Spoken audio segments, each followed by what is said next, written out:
Knights of X, we got to talk about the news that just dropped today from Capital Games in regards to the legendary unlock for Cassian Andor Undercover.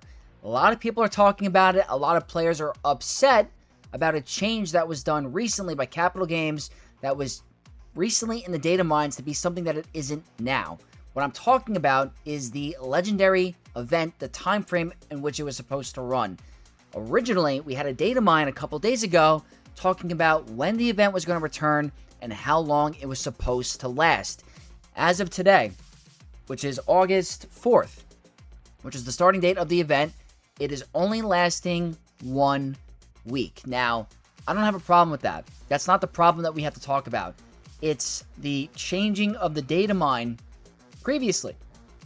So, obviously, data mines are something to change, but a lot of players were heavily relying on the 1 month time frame to get Cassian the 7 stars.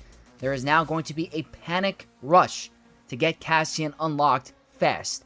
And during the time of a brand new era where crystals are going to be vital to get Jar Jar at 4-5 stars, or even going for the new Galactic Legend Mando, crystals are more important than ever, as well as a new Datacron set that requires a bunch of refreshes if you want to compete in Kyber 1. So crystals are very scarce. We can't just simply spend them wherever we want.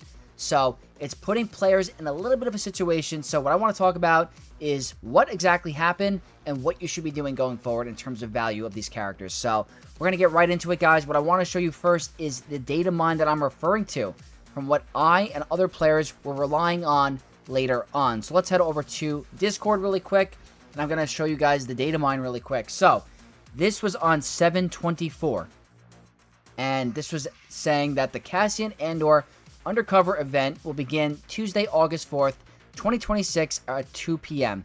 and end Tuesday, September 1st, 2026 p.m. in a month. So myself, I was relying on this on my second endgame account, and we're going to head into games shortly to show you guys where exactly I stand with that account and what I'm going to be doing for that account going forward. So that is what was posted on 7/24. So it's unfortunate that happened. It really is unfortunate.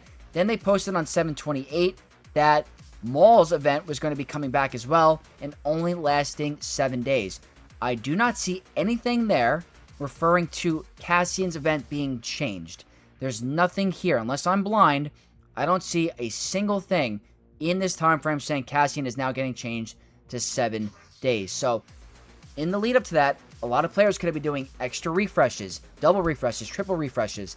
I was a player that did not go into triple, whatever you call it, triple refresh drops on the characters. I was trying to go for a crazy rhyme there. It wasn't slapping on the tongue.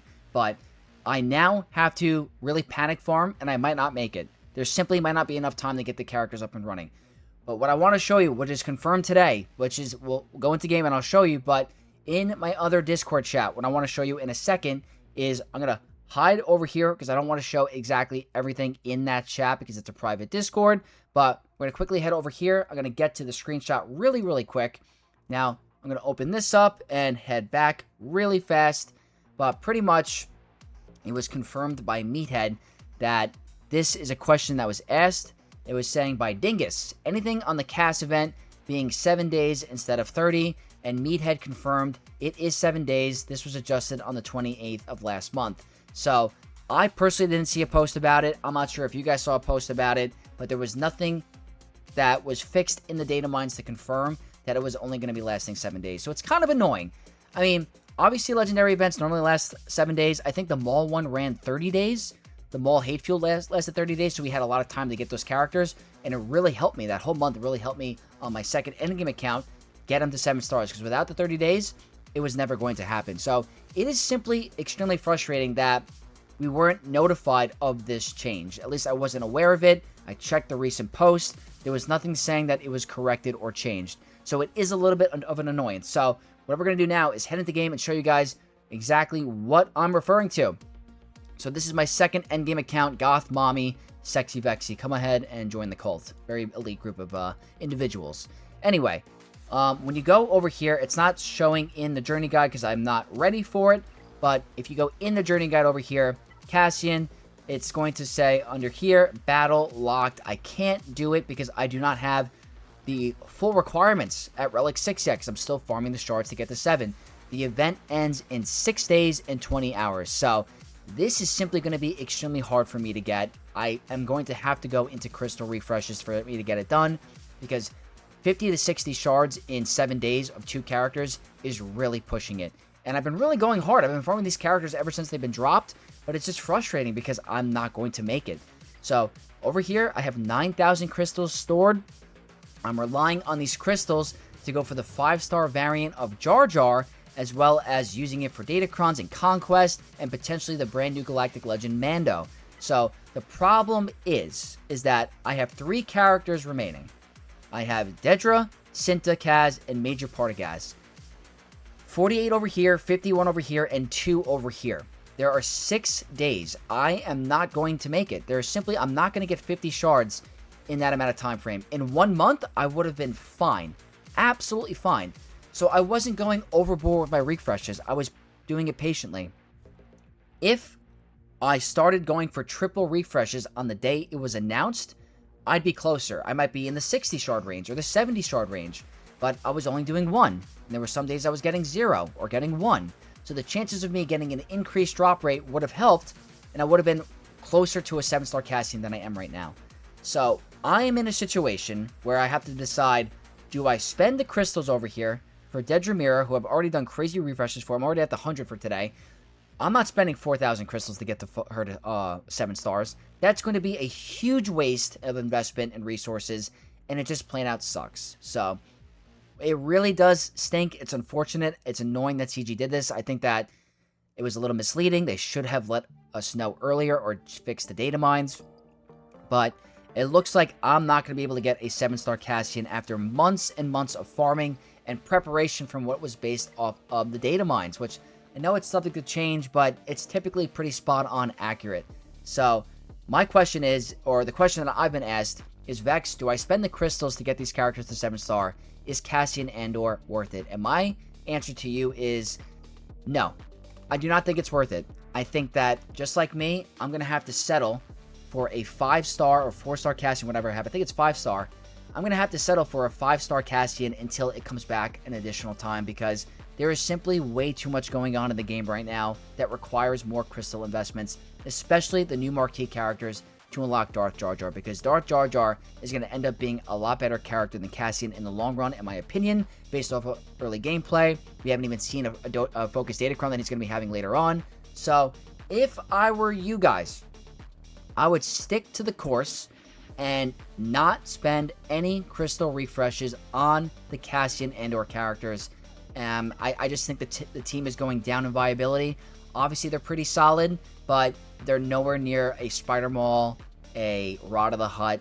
I think that they're going to be going lower and lower than they are now in the viability. The ISB, also the faction in general, was heavily relying on the focused Datacron. I don't think they're going to even scratch being a top 20 team in the game. So, to me, if I were you, and I'm free to play, light spender, I would not be going hard on the refreshes. Obviously, it's nice to have a 7-star legendary after months of farming, but I don't think it's worth it. I really don't think it's worth it. I think your best bet is to hoard your crystals right now, wait for the next marquee character to be unlocked, which is going to be a Darkside Yoda, I believe is next on the event list. Go for your 5-star, get a higher scoring Coliseum, get your Omicrons for the 5-star character, get your 4-star character for the Lightspeed tokens. That is going to be way better for you in the long term with your crystals than doing it any other way. Because if I were to spend the crystals right now on these characters, I would not be able to get the next character to 5-star, and that's just going to deter me even more. So, and I'm in Kyber 1. I'm getting the highest crystal pay. I ran out of time today. I could not stream my Grand Arena because I came home late for work. I went 0-3 on the ult account. So it was not a good week for the ult account. Regardless, I didn't get the crystals that I needed for the final week. At least I'm in Kyber 1. I'm getting a bunch every day. But even then, I am kind of worried about being able to reach enough crystals to get the marquees for free at 5-star. This account was spent on in the past. Since I've obtained it, I have not dropped a single dime or penny. So I intend to keep it that way. And that's why I need to be really, really safe with my resources. So long story short, I would not recommend spending the crystals to get the final requirements for Cassian to 7-star. I would rather finish Darth Jar Jar's requirements, getting the characters to 4 or 5 star, focusing on my Datacrons, working on the next Galactic Legend Mando, because that's going to be very important. But the biggest question that I've also been asked that we have to talk about is, do you guys think that it's possible that Cassian Andor could be a requirement for Galactic Legend Mando? That is a serious question that needs to be had. I personally don't think it's going to. It has nothing to do with Mando. I don't even, it's not even in the same, striking distance. I think that Rada is going to be the legendary that's needed. Maybe Bo-Katan Mandalore. But if CG were to make Cassian Andor a 7-star requirement for Mando and Grogu GL, that would be a huge, huge slap in the face to the player base. So that's pretty much it, guys. I want to know what you guys think. Are you annoyed by the change? Is this simply we were just relying on a data mine that is subject to change? Or do you think that they're possibly going to make Cassian a requirement for a GL Mando one day? So let me know down below, guys. Let me know what you're thinking. I'm a little annoyed, but we will bounce back. It's not the end of the world, but just a little bit of an annoyance. So hopefully you guys enjoyed this video. If you did, don't forget to drop a like, comment your thoughts down below, subscribe for more content from your boy Vex, and I'll catch you guys in the next one. May the Force be with you all. Peace.